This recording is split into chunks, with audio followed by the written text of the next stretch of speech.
Good evening. It's a blessing that we can all be back again tonight, and it's always a great time anytime we have a chance to worship God. And it's a privilege anytime we have an opportunity to glorify Him and to sing songs of praise to Him, to be able to spend time as servants of His. I'm always excited anytime we begin a new series because that's a new study that we're embarking on, some new and different lessons that we're going to be able to get to look at. And everything that we've studied so far has, I know, been beneficial to me, and I hope it has to you too. And if there was ever a story, a book in the Bible that we could get a lot of benefit out of, I do believe Ruth is such one as that. It's a great account of one woman's faithfulness, of another's love and compassion. It's a great account of redemption, and one that has many lessons to teach us. This morning we opened it up with looking a little bit more about the date and time of this book and more of the occasion of which it was written.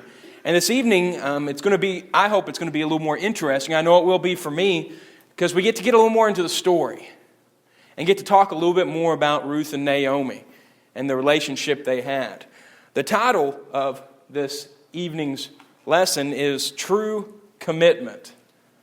True Commitment, because that is the exact relationship description that should be given for how Ruth felt towards Naomi. And also, you might say, Naomi's towards Ruth, but especially shown in Ruth. If you will, turn over to Ruth chapter 1 and look over beginning in verse 6. Our text is going to be all the way from verse 6 down to the end of the chapter in verse 22. If you will, read along in that with me and follow along. I'll have it up on the screen behind me. And if you don't have a Bible with you this evening, there should be one in a pew around you somewhere where you can follow along. Ruth chapter 1, beginning in verse 6. Then she arose with her daughters-in-law to return from the country of Moab. For she had heard in the fields of Moab that the Lord had visited His people and had given them food. So she set out from the place where she was with her two daughters-in-law, and they went on the way to return to the land of Judah.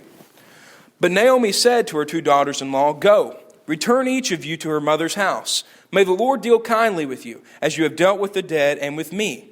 The Lord grant that you may find rest, each of you in the house of her husband."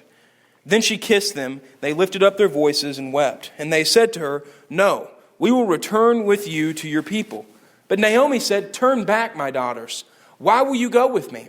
Have I yet sons in my womb that they may become your husbands? Turn back, my daughters. Go your way. For I am too old to have a husband. If I should say I have no hope, even if I should have a husband this night, and should bear sons, would you therefore wait till they are grown? Would you therefore refrain from marrying? No, my daughters, for it is exceedingly bitter to me for your sake that the hand of the Lord has gone out against me." Then they lifted up their voices and wept again. And Orpah kissed her mother-in-law, but Ruth clung to her.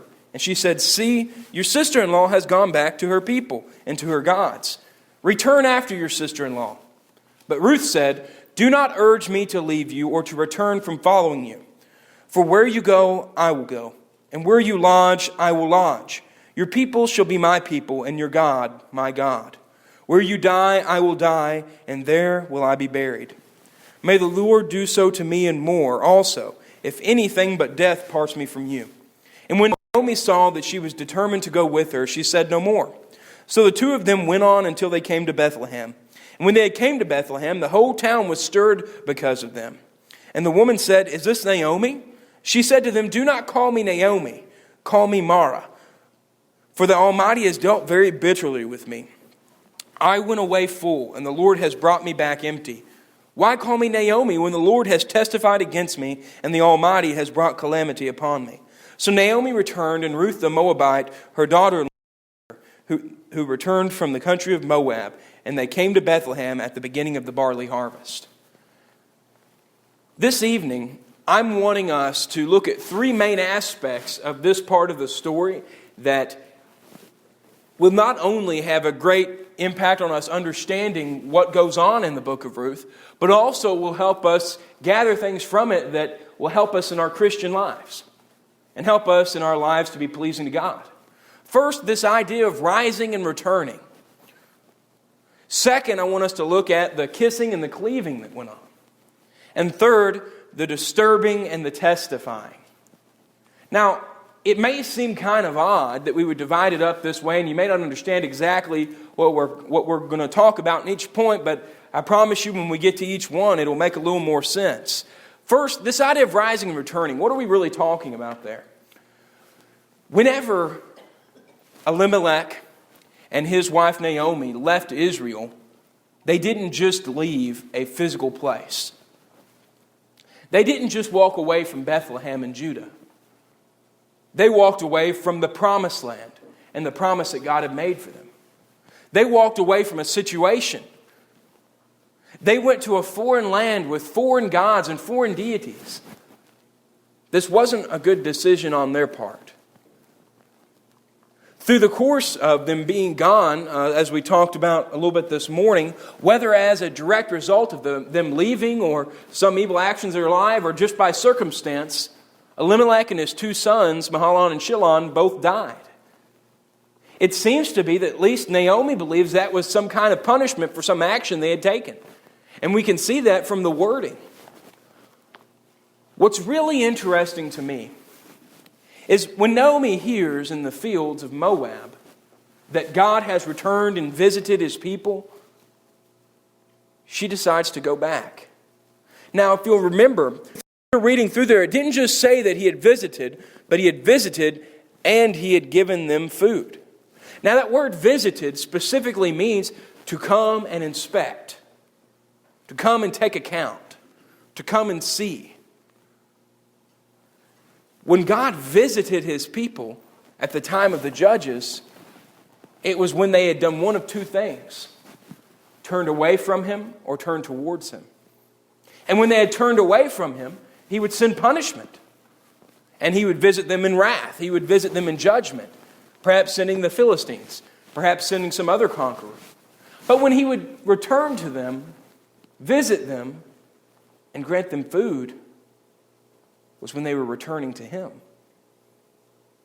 When God came back and found that Israel was no longer doing whatever they had done to cause this famine, when they were no longer turning away from him, he gave them their food. He stopped the famine.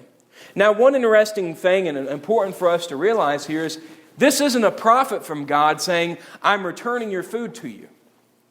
And as we talked about a little bit this morning, in this area and in this culture, the first response when there is famine, when there is drought, when there is any calamity whatsoever, a conquering nation, is that God is mad at us, or the gods are mad at us. Now, there is good reason to believe that way. Because what did God promise to do for Israel? To take care of them. Where was he bringing them?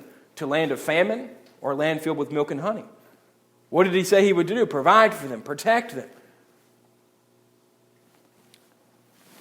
There is good reason for them to believe that something had happened that had caused God to be angry at them, and that's why there was a famine. And knowing the course of the judges as we do, it's very, very likely, because that's the circle they went in. They would turn away from God, perhaps after idols, perhaps after other nations. God would send punishment, and then they would return to God. He would send a judge, and it would start the cycle all over again. This specific time, when Naomi realized that God had come back and was favorable towards Israel, she did something herself. She got up. Not only did she get up herself, but she decided to go back. Back to where? To the land of promise. Back to where she should have been. We're not told that she abandoned God while in the land of Moab. In fact, it would lead us to believe that if Ruth is so ready to be going into Bethlehem with Naomi, and that she was so ready wholeheartedly to come on and take on this God, that Ruth had become some sort of a proselyte, as was very common to happen to Jews at this time, or Gentiles that wanted to become Jews at this time. A proselyte, as we've discussed before, is someone who was not a Jew, but became a part of Israel. For a male, there was two kinds of proselytes. A proselyte and a proselyte at the gate. A proselyte at the gate was called a proselyte at the gate because they didn't accept circumcision. And so they had to stay at the gate. They couldn't come on in. They could dwell with Israel, but yet could not worship with them in all the same manner and were not considered a full Israelite. Someone who had accepted circumcision, who had been ritually washed, baptized, they would be an Israelite. So it would seem that at least in some way, that throughout this time, Naomi would seem somehow faithful to God. But the wording that's given is the exact same wording used when she tells her daughters-in-law to get up and go back to their lands and to their gods, to return to them. And I really find that interesting, because the same plea that she makes for them to return to their gods, she uses with what she's doing going back to Bethlehem. She's returning. Whenever Ruth and Orpah have decided to go with Naomi, when she got out and her daughters-in-law followed her, the wording that's used there is trailing, as in following in the flow of a stream, in a current. That's what they did to her. Followed her. They weren't just walking along aimlessly in any direction. They were following along with the flow. They were going with the course. They were staying with her in the way that she was going. Yet she told them, go back. Why would you stay? And they said, no, we're going to stay. Both of them. This shows a lot of care. Not only on Ruth's part, but also on Orpah's part. Orpah and Ruth were both devoted to her in-law. They were both very connected to her. Whenever she tells them, she of course being Naomi, to go back to their mother's houses, there's something interesting there. She doesn't mention their father's house, which would have been the norm. And a father's house would have insinuated, go back to the protection of your father's house where he can take care of you, where you'll be back under his wings, where he can protect you. She lists the mother's house. Now, when the mother's house is referred to, that has different connotations brought with it. The mother, especially in Jewish and Middle Eastern culture, was the informant to the daughter as to relationships of what you should do as a wife.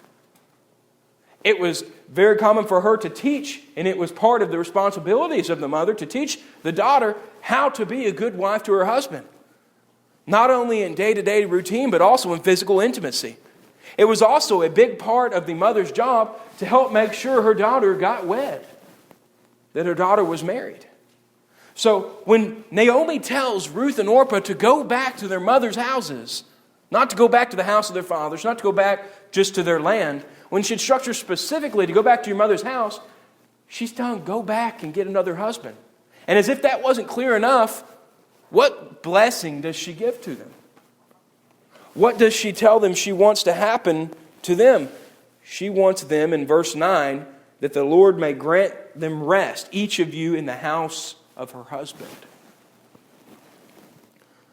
This would take a lot for Naomi. She's saying, go back, find a different husband and a different family. She's lost her husband. She's lost her sons.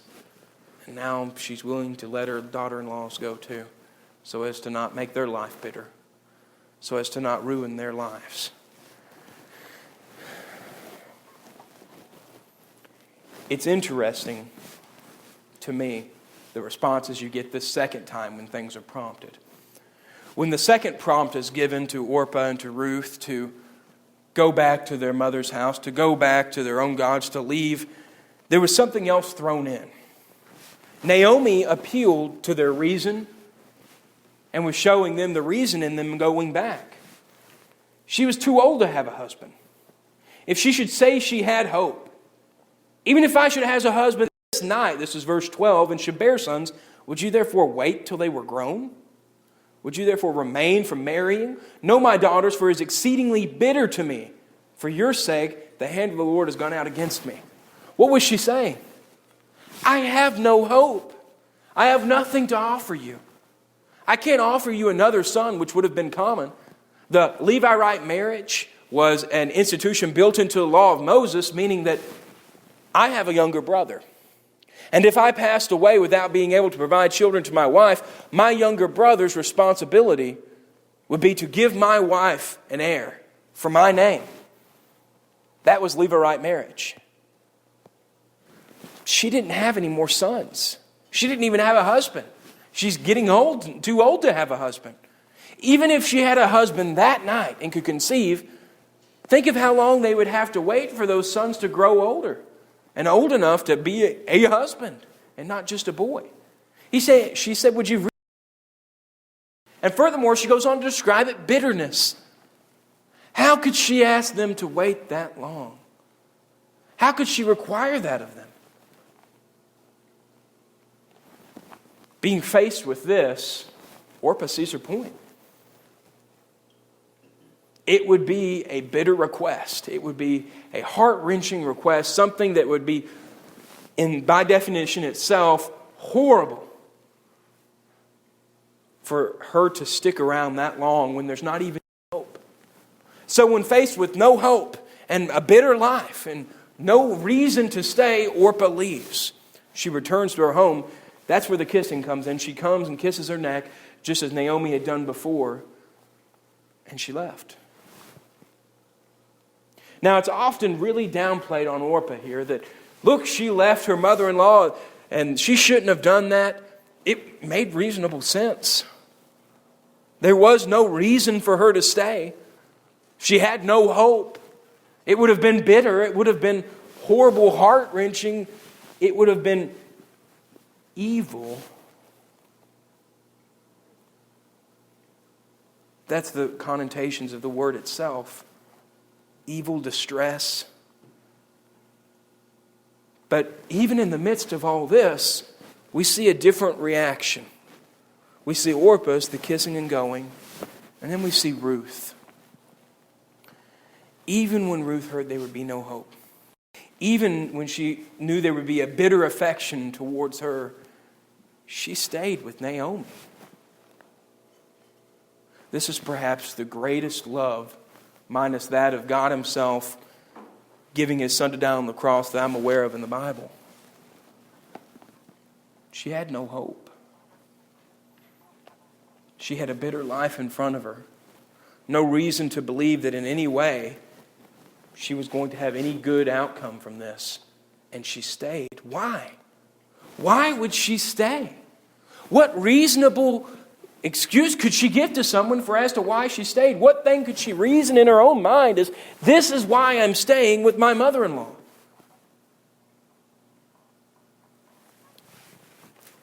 What's interesting here is that Ruth hadn't just had a relationship with Naomi. She had cleaved to her. She had been joined to her. That the same wording is used over in Genesis chapter 2 and verse 24. If you will turn over there with me. Genesis chapter 2 and verse 24.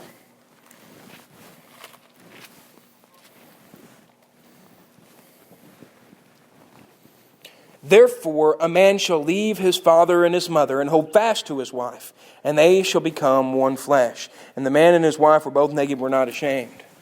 There in verse 24, that hold fast, the cleave, the King James and New King James puts it, that's the same exact word that describes what Ruth was in a relationship towards Naomi. That doesn't mean they were husband and wife.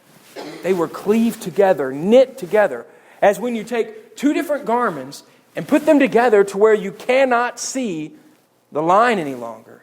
They are now one. There is no longer a separation where one ends and the other begins. It is one garment, one piece, whole together. Ruth had made a commitment. There was not going to be any separation. In that same book of Genesis, on in chapter 34 and verse 3, turn over there to get another example of this same kind of relationship and feeling. Genesis chapter 34 and verse 3. This is speaking specifically of when Dinah was defiled, one of the daughters of Leah. And Specifically, Shechem, the son of Hamor, the Hivite. He was a prince of the land. He saw her, seized her, lay with her, and humiliated her. Now you may say, how is this in any way an example of Ruth's love for Naomi? Notice the next verse. Verse 3, and his soul was drawn to Dinah, the daughter of Jacob. He loved the young woman and spoke tenderly to her. That word drawn there, it's the same exact word used here. What he did before was horrible. But afterwards, he was drawn to her. So drawn that when he came to the family, to her family, to ask for her hand in marriage, and they realized what had happened, the family required that everyone in the town be circumcised. These are adult men. Required them to be circumcised. He was able to go back to his city and had everyone circumcised. And if you're familiar with the story, while they were so weak from this, because it would make you weak, it's a lot of pain, the brothers came and slew everyone in the city. He was drawn to her. He had cleaved himself to her. He was willing to go through horrible experiences for her. In Deuteronomy chapter 10 and verse 20, another example of the same exact word. Deuteronomy chapter 10, verse 20. You shall fear the Lord your God, you shall serve Him and hold fast to Him, and by His name you shall swear.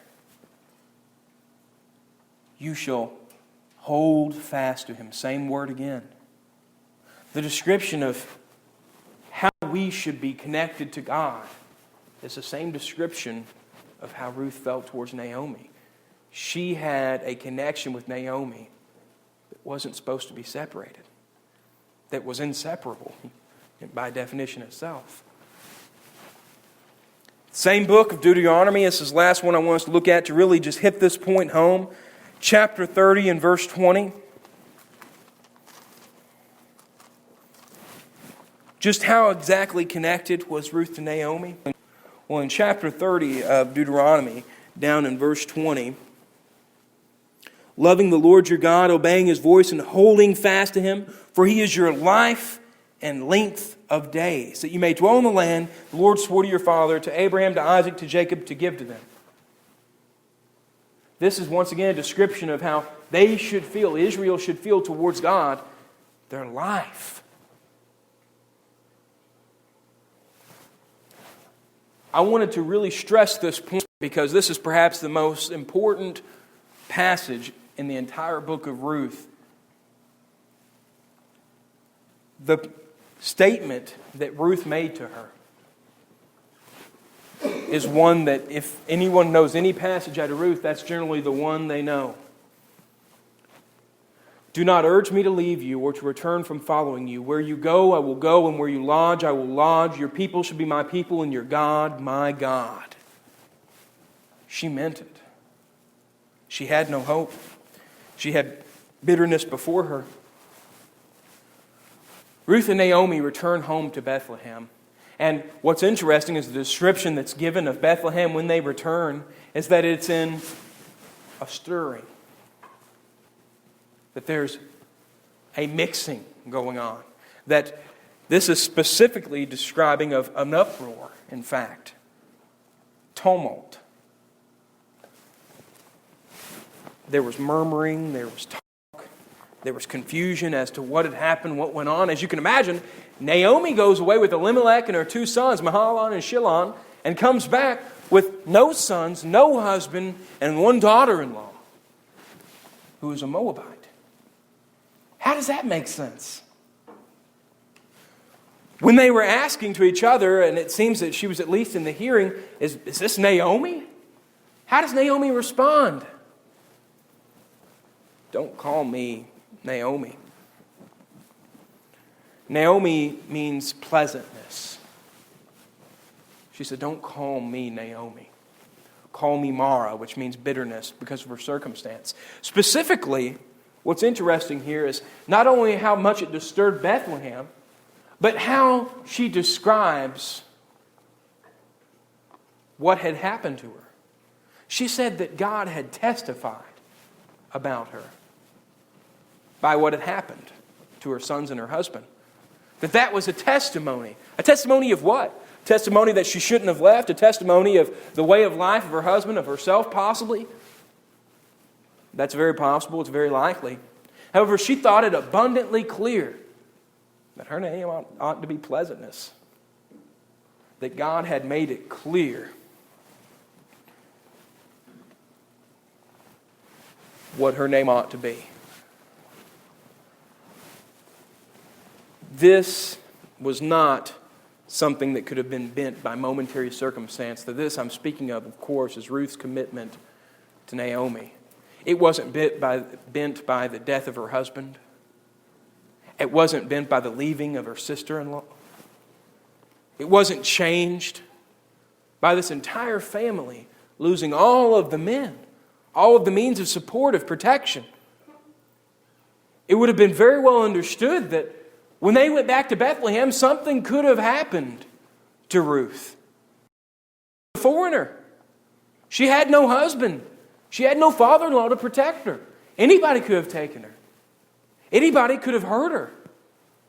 And in fact, that same concern for Ruth was shown by Naomi whenever she went gleaning. That same concern was shown by those she went gleaning in the field from. Someone we'll get into a little more next week, Boaz. He was concerned something might happen to her because she had no husband. She was not willing to let momentary circumstance change that commitment. She was willing to stay with Naomi in life and even in death. That's the interesting part. Is that commitment. She said, where she dies, she will die. Where Naomi dies is where Ruth is going to be buried. Not in the land of her forefathers. Not by the way that her God demanded, because she is now committed to Naomi's God. She is now committed to Naomi's people. She was going to provide the ritual practices that needed to be done for Naomi in death, which of course would have been a very large burden off Naomi's back to know that someone would provide for her and make sure she had appropriate burial. But look at the commitment of Ruth there. After Naomi died, she would be alone. She would have no one to take care of her. I want us to close on that same thought. For where you go, I will go. And where you lodge, I will lodge. Your people shall be my people, and your God, my God. Where you die, I will die, and there I will be buried. May the Lord do so to me and more, if anything but death parts me from you. Ruth showed true commitment. Ruth showed us how a relationship is supposed to function. She showed us the agape love that we hear so much about. She showed us how we ought to cultivate relationships among one another.